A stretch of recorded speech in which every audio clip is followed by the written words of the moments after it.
Following Ange Postecoglou at Tottenham Hotspur is never dull. It's an absolute rollercoaster of emotions. 1 minute they're going to go on and win a trophy, the next minute he's going to get sacked next week, and there's really no in between. And this weekend we're coming off the back of the 3-2 loss to Brighton as we head into the next international window. A week on from me doing my latest video on Tottenham, looking at, really what is the evolution of Ange Ball in Season 2 and really how high can they hit this season.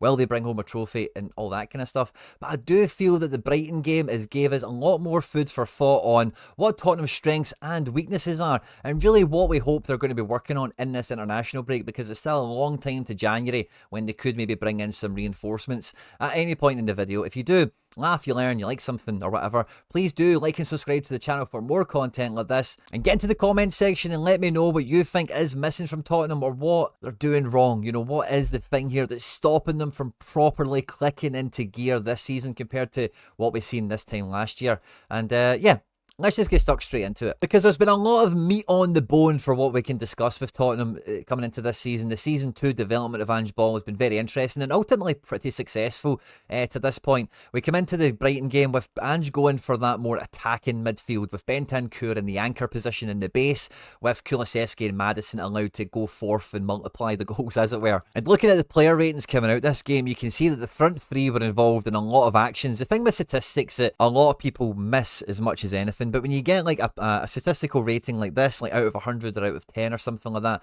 the number one thing it will show you is positive actions that they've had in the game, where the statistics can be captured and then you can measure them against something. There is a lot of things that happen in football that statistically just cannot be captured, like a good run that takes a guy out of space, or pressing. Some pressing stuff can be statistically caught, of course, but you know what I'm saying. So when we see the front three, we see Maddison. Kulusevski maybe didn't have his best game statistically here. Pedro Porro maybe picks up some of that slack. They were really busy. They were involved in a lot of good stuff. And it was a real game of two halves. We've seen the good and the bad and the kind of the ugly of all this. Because in the first half, we've seen Udogie doing a great job in that inverted fullback position where he was causing a lot of extra problems. Pedro Porro was running up and down the line relentlessly. We've seen Kulusevski getting into tight pockets and getting out of space and going forward and attacking. And Maddison was just linking everything up super well. Brennan Johnson continued his form in this game. He looked threatening at every opportunity. Solanke looked fantastic as well, able to occupy two defenders with the press, and this always all singing and dancing.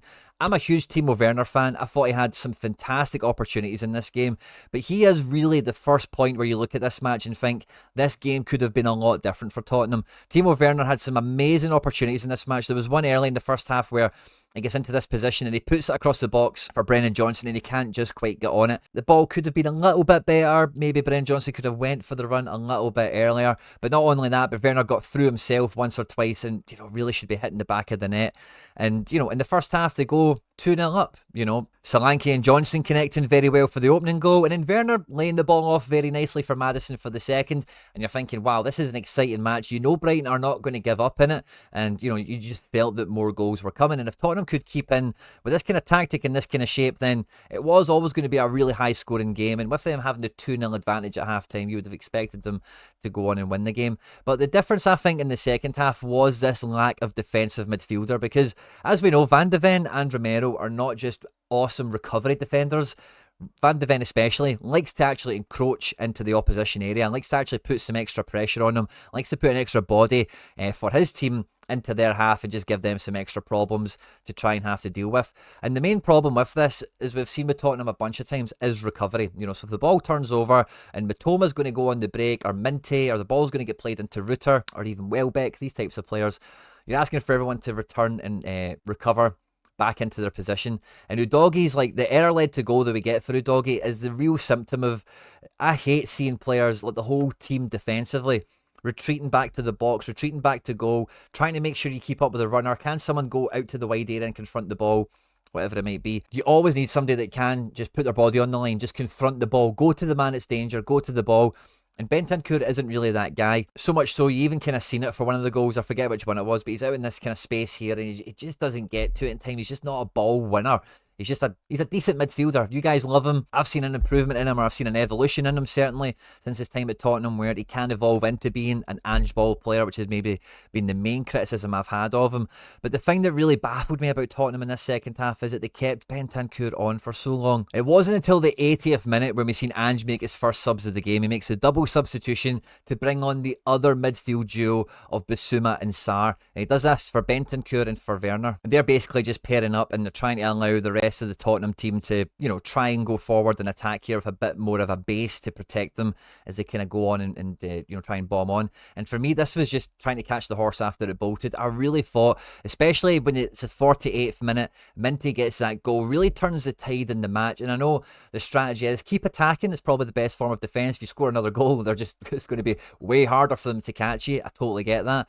But I just think like the energy and the defensive prowess of a Bissouma. Sarr's a bit more box to box. He's maybe not overly defensive, but certainly Bissouma for Bentancur I think would have made a huge difference to this Tottenham team a lot sooner in the match. And one thing that it did kind of strike me in the second half as these substitutions happened, because the last sub that we had was Maddison off for Mikey Moore.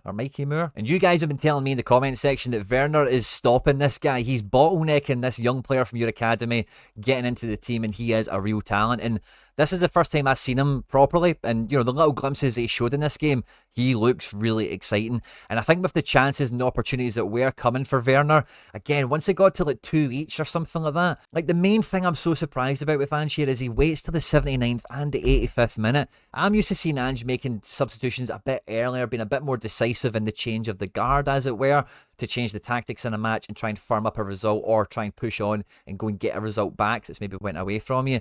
And I thought Moore coming on, he looked really dangerous, really direct, really effective. I could imagine him giving you that in the 58th, the 67th minute, whenever Brighton are getting these goals, and maybe turning the balance of play here. And like I've already said with Bentancur, I can't believe he got so long in the game with the mid, because the thing with Brighton is they were just overrunning the midfield. Tottenham and Brighton both play very similar, and Brighton have got Hinshelwood and Baliba, or however we want to say it. And both those guys, Baliba's pretty good actually. I've been a bit of a fan of him this season, and Hinshelwood is, he seems fine. He kind of fills in anywhere he's needed, puts his body on the line and all the rest of it. But they've got a bit of cover, even though they're going to get onto the halfway line to defend, and Tottenham were ripping them open, obviously, on counter-attacks. Actually trying to play the ball through the middle with their playmakers like Maddison and Kulusevski. These guys were able to just get in their face and make it a lot more difficult, where they would have to play the ball out wide for Werner or for Brennan Johnson and try and play the space. They weren't really able to link a lot of passes up, and Tottenham just don't have that ability to stop that. So Brighton, when they get on the ball, they can move it from left to right. They can have a wee bit of a give and go. They can then spread it into space for Mitoma, and then Rutter and Welbeck will be running through. You've got Van de Ven retreating, you've got Romero retreating, and then the ball, Doggy tries to clear it, doesn't go anywhere, and it falls to Minty, and he gets the goal back, so it gets the wind into their sails, And it just felt like this was all very predictable in a roundabout way, and I was really surprised by it, because I thought last week when we were talking about Ange, it felt like Tottenham, Ange ball, it's kind of grown up into the Premier League. It kind of evolved and adapted, and this was a real throwback to last year. I really do feel that there's points thrown away all over the place here for Tottenham. Maybe in the grand scheme of the 90 minutes, or as you zoom out, maybe they didn't deserve a win. But coming out of this game with no points, I think, is a severe loss, a big L in the book. Because really, when we look at Tottenham's season so far, drawing that first game at Leicester, losing away to Newcastle is not anything to be embarrassed about.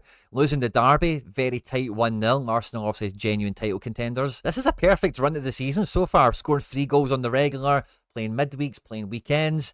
And it is really just, this is a bit of a damp note to go into the international break with, So I hope that Tottenham and Ange can, continue to, work out the kinks of the system and the tactics and all the rest of it, and maybe be a bit more proactive to using the rest of the squad, because one of the big things that held Tottenham back last season was the squad was decimated on a continuous basis, and you just didn't ever really feel that they had options. They had the ability to change the game up, to add a different dimension into the match, and they do.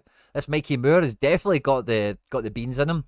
Let's see when Son returns as well. It's obviously number 1 best 11 caliber guy. But Bentancur, Bissouma, Sarr, Kulusevski, Maddison, and the likes of Bergvall and Archie Gray, they have quality in their ranks now, and it just felt a bit slow to react for Ange. I really did feel bad for him on the day. I feel bad for Tottenham on the day that they didn't come out with something, because they did play very well, and the first half they could have scored 3 or 4, and with that and the Udogie error, those are the fine margins that we talk about here in the Premier League, where it is the difference between breaking into the top 5, being back in Europe again, winning a cup or something, or not. Currently sitting in 9th in the table at the moment with 7 games played is definitely not anything to write home about at this stage, and it's not going to get easier for Tottenham after the international break. Coming back to play West Ham at home, Saturday early kickoff, maybe that goes okay. Alkmaar in Europe won't be easy. Palace away, City at home, Villa at home, Galatasaray, Ipswich, City again, before going into this run into December here with Tottenham, Fulham, Bournemouth, Chelsea and Rangers. Like, you know, this next section of the season we spoke about in the last video, just kind of reiterate it in this video to close it out, but like,